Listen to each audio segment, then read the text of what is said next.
Hey YouTube, this is Nick with Justice League Swag.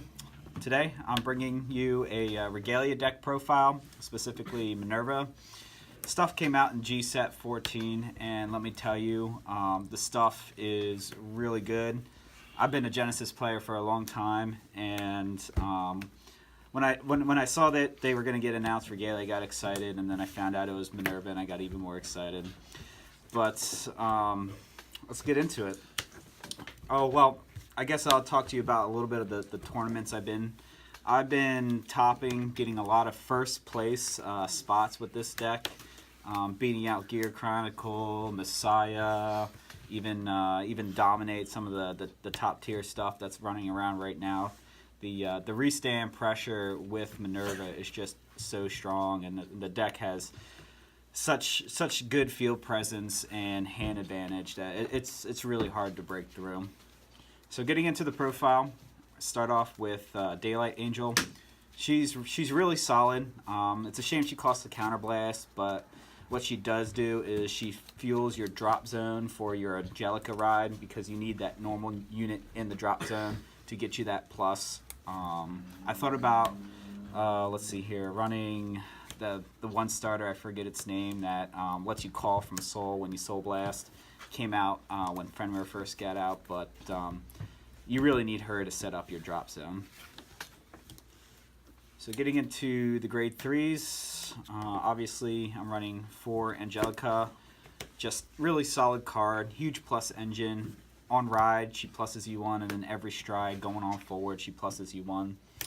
But what's really unique about her stride is it lets you check the top 4, and it might not seem that impressive on paper, but being able to tutor those top 4 into the pieces you need, or the things that you want to specifically soul charge, like the PG or the 1 grade 2 that I'll get into real shortly here. You know, a lot of times I grab heal triggers off of that effect so that I can defend into the next turns going after that. Really solid card, really what they needed. So the other grade 3, I'm running 3 copies of Ewan. She surprisingly is very strong. In just a vacuum, giving plus 10k to your Vanguard when ditched might not seem impressive, but when you combo this off with Minerva's restand, and then Minerva giving herself plus 10k on her own ability, your Vanguard is swinging 46 minimum twice, and that's really strong. It is unfortunate that if you ride here, your pace really slows down, but you have your other pieces like your grade 2s and whatnot that can make up for your lack of draw and your lack of soul charging, which you wouldn't get when you do ride her. I thought about running some of the other grade 3s like Verthandi, but when I was play testing it, it didn't really work well with the flow of the deck, because when I did ride Verthandi, it didn't. It was almost like riding her. It was vanilla, so I just thought, let me just ride her or run her and get that plus 10k when it matters. So for the grade 2s, we're getting into Freya.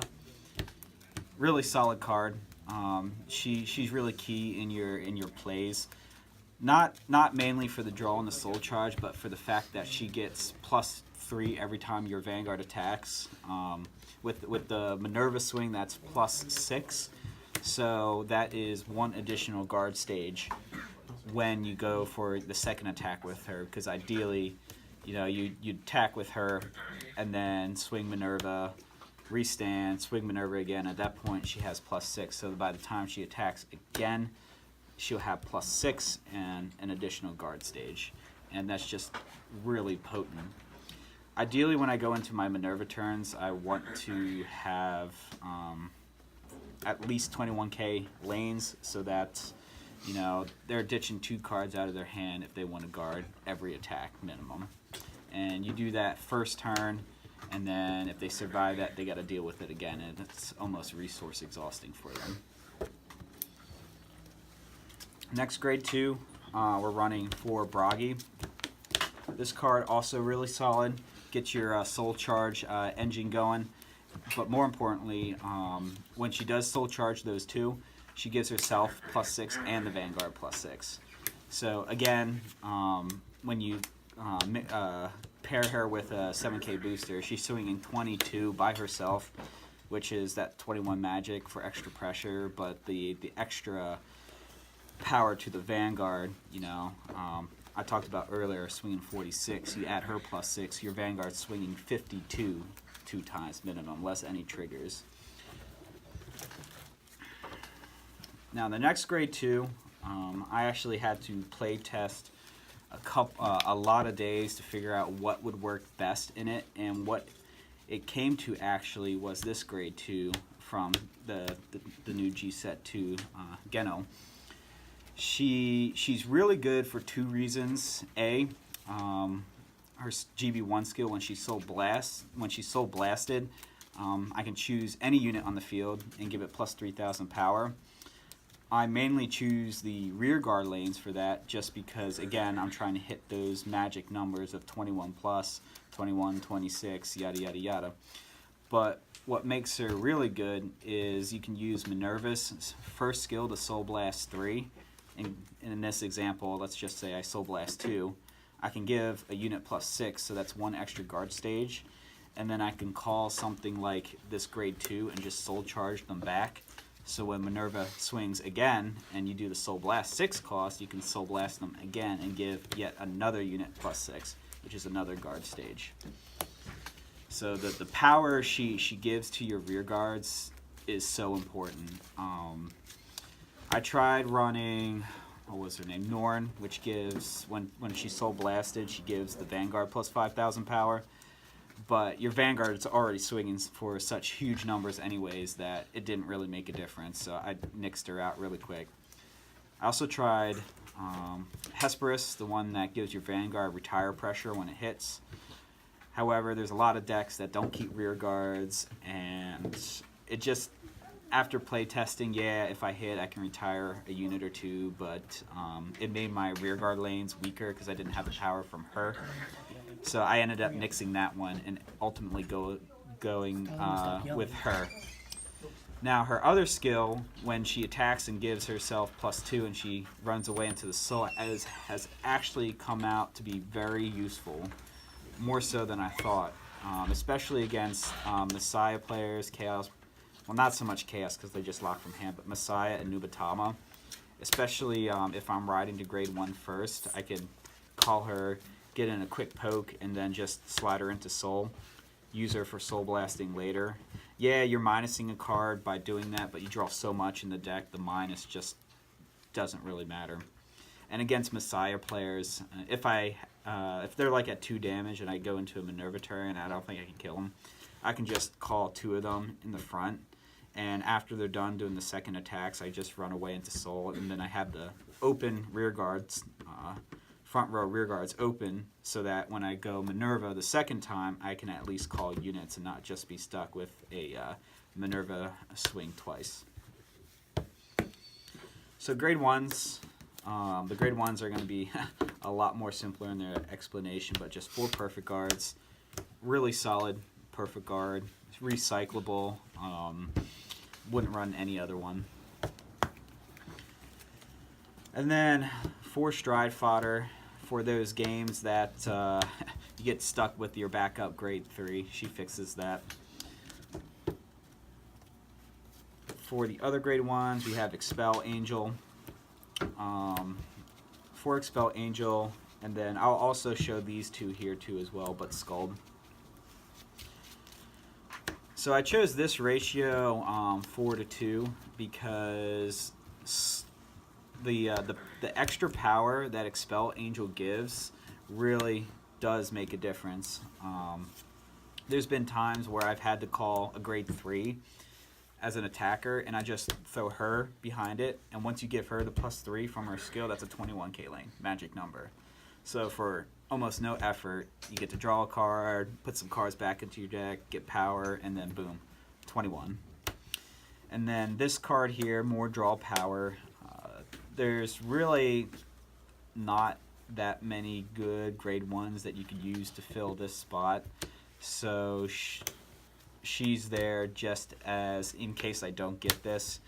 Even though she doesn't get the power, I can still get the draws and keep up the hand advantage to survive into next turn.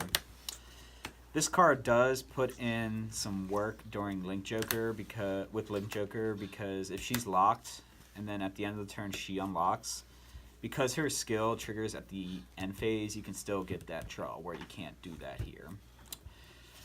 I've seen some decks run different mixtures of this where they run, say, 3 of this and 3 of this, or they run 4 of this and 2 of her. This card becomes a little bit more important if you say you're running the Verthandi build and you want to do the first turn, going first Soul Blast, so you can at least get the draw from this, because Expel Angel won't get you that extra draw in that scenario. But since I'm not running Verthandi, I went with the 4-2 build. For the triggers, we got the 4 heal. That's self-explanatory. And for the rest, I decided after a bit of play testing to run 10 crit and 2 stand. The only reason I am running stands is just so that I can get Dreaming Dragon skill to recycle my deck, because there's been a lot of instances where I get close to deck out and I can't just finish my opponent and I need to recycle. Or the other grade ones that I was talking about here, Expel Angel and Scald, they only put normal units back into the deck. So what happens is you're drawing, you're drive checking your triggers, and you're only putting normal units, so your deck then becomes just a deck full of normal units, and that does not put a lot of pressure on your Minerva swings. Just because even if my opponent's at 2 damage, for example, and I swing for a 52 Minerva and they no guard, if I just reveal 1 crit trigger, that puts them to 4 damage going from 2, which means they have to block the second attack. Now granted, a lot of times they have the PG, but if they don't, Minerva swinging for 52, or if I decide to put the power on Minerva 2, that's 57. And that is a lot for even a G-Guard or 2. So if anything, I nuke some cards out of their hand. And then they still have to deal with my rear guard lanes. Ideally, I would like to run 12 crit, but the stands, I need them for that recycle. Now, I was trying the 4 stand just so I can see my Dreaming Dragons. However, I was ripping the stands of Minerva's drive check way too often, and I was not getting the crit pressure that I needed, especially in scenarios like I was describing before. So I dropped it down to 2, and the 2 is working fine, just because of when I was explaining Angelica's skill where she lets you tutor from the top 4. I've been able to rip him from that tutor quite often, so it ends up working out. I thought about running 1, and I tried running 1, and when I did, I kept on hitting it into the damage zone, so I was like, alright, gotta run 2. So that wraps it up for the main deck. Into the extra deck. The extra deck is probably pretty standard. It's not complete, but to be honest, it's the only cards you need. So I am running 2 Muspel. I'm running 2 just so that when I use her skill, I flip up the second one. That's all she is, second flip flotter for her. She's your first turn stride. I don't want to waste a Minerva on my first stride and not get the restand. The extra power and the crit is pressure, but I'd rather save the Minerva for the restand the second time. And then the big bad boss, Minerva. She is so strong. The Soul Blast 9 for both of her skills in a vacuum seems very pricey, but with all your soul charging from your G-Guards, from your grade 2s, and even Minerva's, or I guess Angelica's stride break skill, you really don't have any problems getting that 9 soul every turn. She really is almighty, so much pressure. Very, very good in the Link Joker matchup and the Chaos Breaker matchup, where they have your board locked down, but that's still 52 twice, and that rips through their hand. The rest of the strides are pretty much just fillers, but I'm running 2 Earth. If my opponent somehow manages to survive through the second of Minerva, just go into Earth and close out the game. And if my opponent still has survived miraculously, go into the GB8. For the G guards, I am running 2 Ear, 1 Iris. Iris is still good.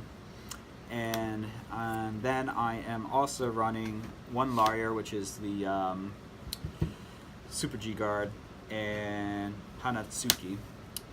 The reason why I'm running these 2 as opposed to more copies of this, which lets you soul charge, is because there are times where you use Dreaming Dragon's skill and you don't have a drop zone, so you need to have another way to power up your G guards without relying on the soul. So that's what she's for.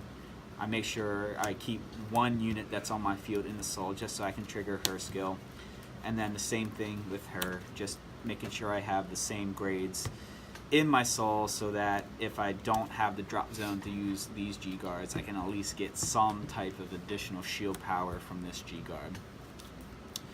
That wraps up the deck profile, guys. I hope you enjoyed it. Like, comment, and subscribe, and let me know what you think.